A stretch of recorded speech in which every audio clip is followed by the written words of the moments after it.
Hey everybody. I wanted to do another video about trying out LLMs for doing development on my blog style sheets.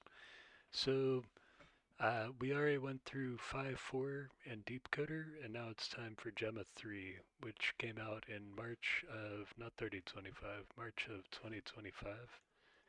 That'd be crazy. I bet you would be on like Gemma 4 by 3025. Let's see, let's go take a look at what Gemma 3 is all about here. So, alright, Gemma is a family of generative artificial intelligence AI models, and you can use them in a wide variety of generation tasks, including question answering, summarization, and reasoning.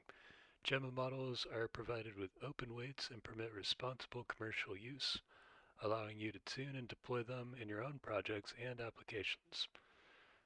Alright, so some of the things, it's multimodal, and it has a 128K token context. It can call functions, and let's see, wide language support, and we can download it. So we did download it, and we have it set up on, let's see,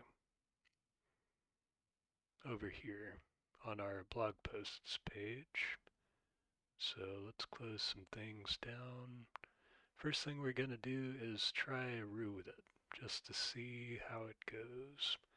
I did try it a little bit ago, and I had problems with the video, so I'm recording it a second time here. And we'll just start a new context, and I'll ask it, and we'll start it.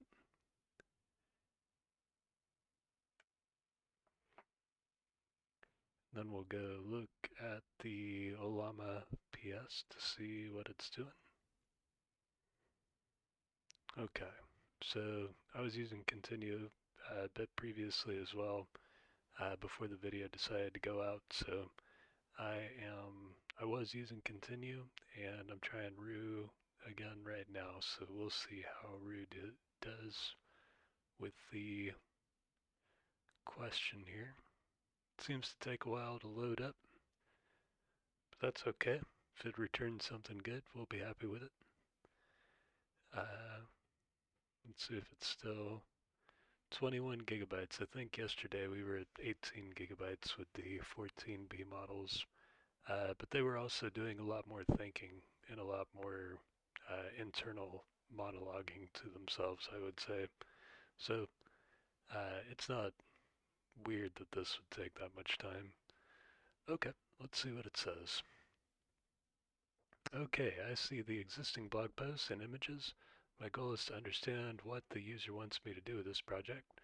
Since no specific task was given, I will assume the user wants me to create a new blog post. Can you please write the style.css file in the blog post folder? It cannot. Okay.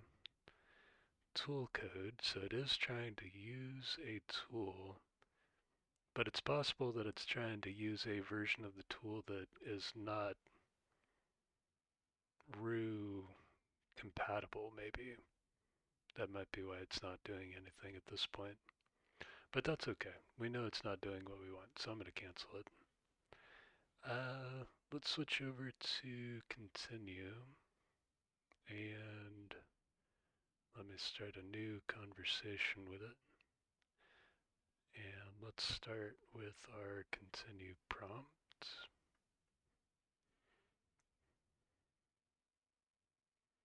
And we're set to Gemma3 27B already.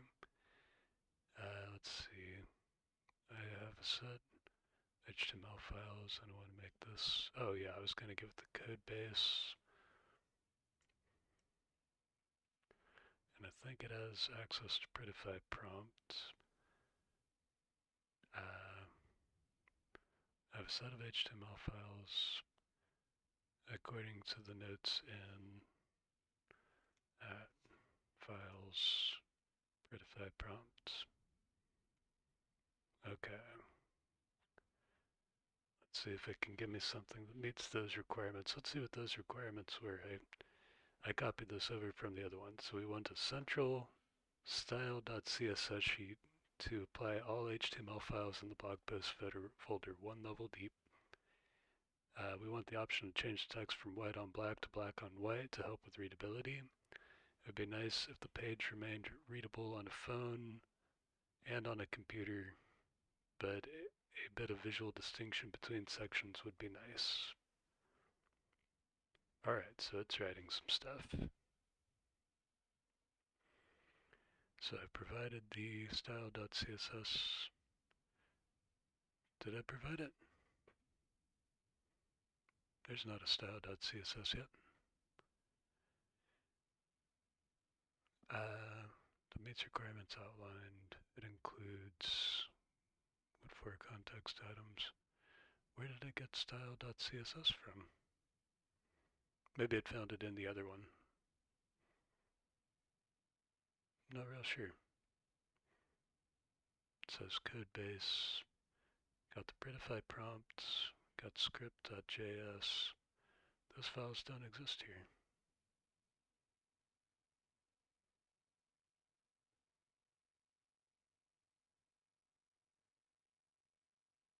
Wonder where I got those.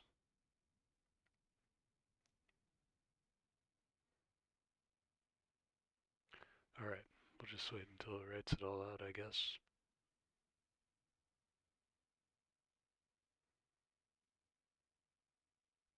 I feel like I should be learning something about these files here.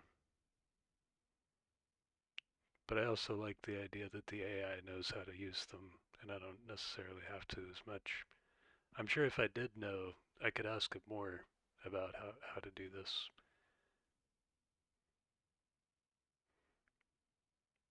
I wonder if it remembers from the previous conversation or what, but it did just give me everything that I need. So I'm going to go up here. I'm going to click not apply. Here's the CSS file view provided. Why does it think that I provided the CSS file?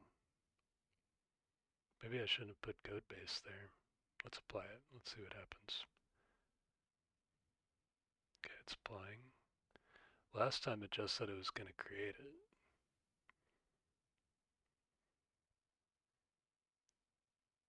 Okay, there is no one of those.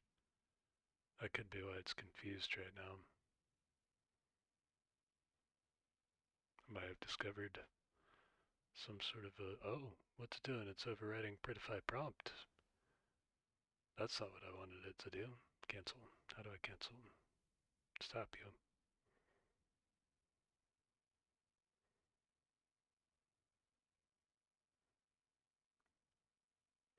Oh, weird, it's putting it under there.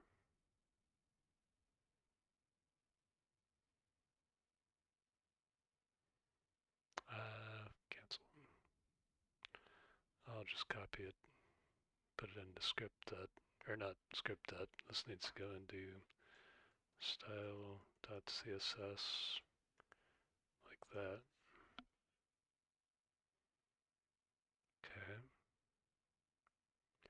To apply this to your HTML files, put this in your style sheet in the head section.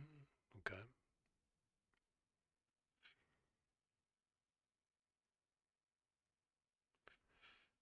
Also make sure the script.js file is included in the body. Oh, I do not have the script.js file. Can you please write one that toggles the theme between light and dark and also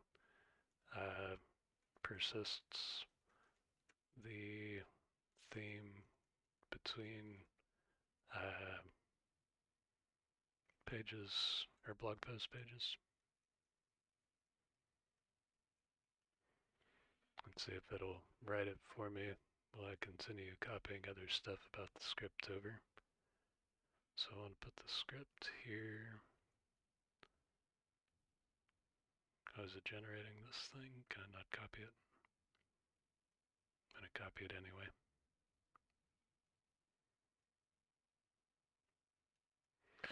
This scientific experiment video is a little scuffed, I guess, because I had done it previously and the screen had stayed frozen the entire time, and I didn't know it did it until I went back to review it. So what I'm doing now is, I guess, a bit of uh, I don't know. I probably should have quit out the blog post. Maybe I should do this whole thing again tomorrow after I quit everything out and tell it to start from scratch. Because, yeah, this all feels weird. I'm not even sure why it's generating like this right now. Oh, it's thinking. No wonder. Okay. So it's doing the thing with the JavaScript.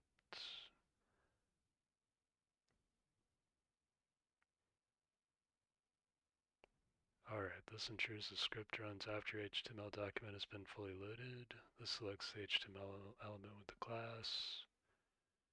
Retrieves previously saved theme preference. Allows you to store data in local storage.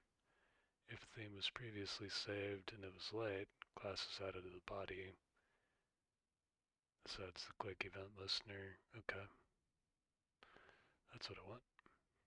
Give me that. I'll go put it in the Script.js file here.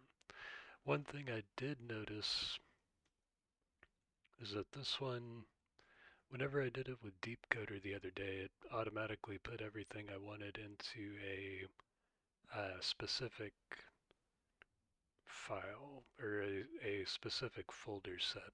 Like it kept trying to force everything into the src CSS file and src JS folder. And this one did not do that. It just wanted me to put those files wherever I wanted. So I guess on that front, I guess I'm happy about the organization that DeepCoder like enforced. Uh, this one didn't enforce anything, although I can always go back and add it later or ask it to move these files around and see how it does. That might be a good thing to try right now, except it's not something that we tried with the other ones. So we'll just do the science as it was, although this is only the first video, so perhaps whenever we do the second video of this, we'll try something else as well. So we've saved all those. We'll come back here. We'll do the control. Oh, I didn't put the button in, did I? Let's go back and check.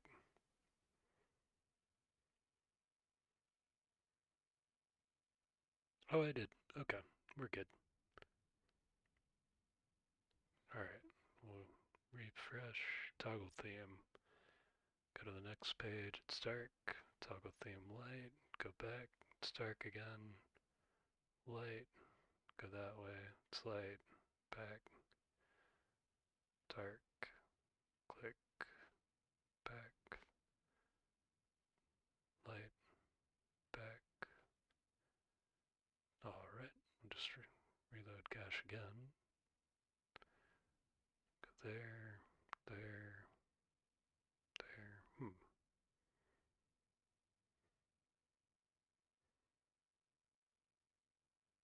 Dark, there, back, light, there, dark, back. I wonder why it has like that. There must be a bug somewhere in it. Let's ask.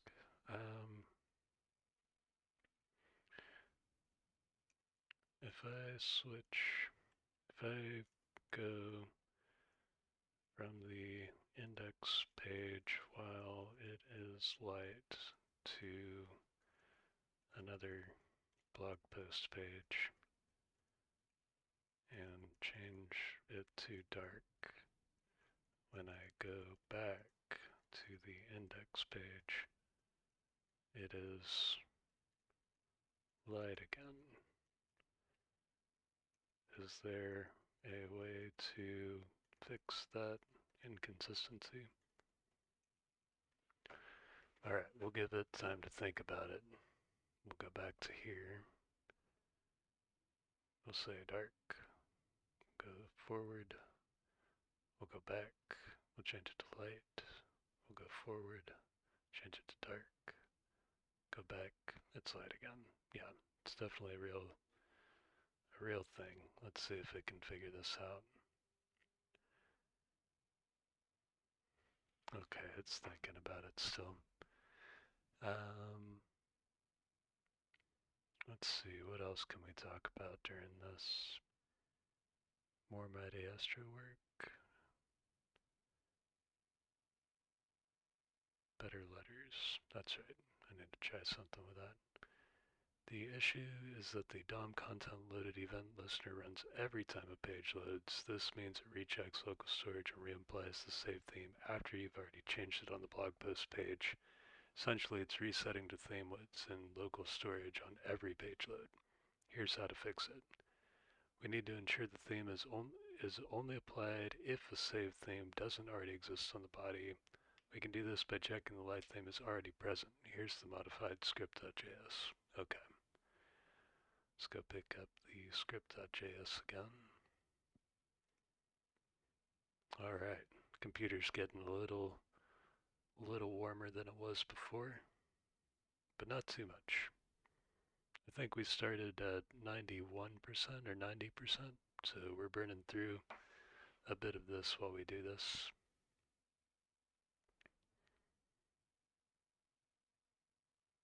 This is the key change. Now it checks if both of these exist. Okay. If not both conditions are true, it applies the save theme. This prevents the script from reapplying the theme. With this modification, the theme should persist correctly as you navigate. Okay. We'll copy that. We'll put it over here. Command A, Command V, Command S. Go back to the page. Right click, empty cache and reload. Click the beginning. Go back. Click toggle theme. Go forward. Ooh, now that one stays light. Ooh, that's no good. Alright, so then we go like that. Toggle theme. Go back. Feels more broken now.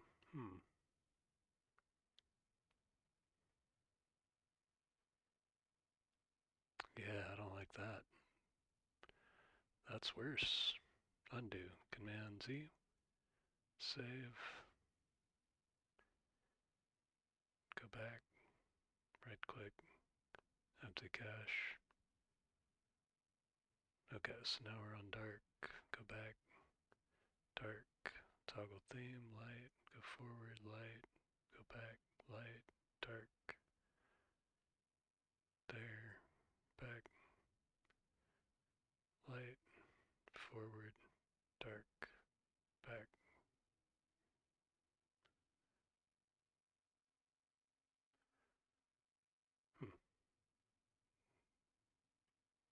Well, I don't know. It's not the end of the world. Not my favorite thing, but the fix even broke it further. I'll have to compare it to what DeepCoder put out there. That's interesting. But I will go ahead and make a branch of this and save it so that we can look at it later and do some comparisons on it. That's interesting. I would say that DeepCoder still did a better job with it, but that's all I'll say about it right now. I hope everybody had a good chance to see this Gemma3 work, and I guess maybe I won't put together a second video of it. Maybe this just the up to the persistence is enough, and regardless of how many takes it takes to get it done. But I appreciate y'all watching. Hope you have a good night.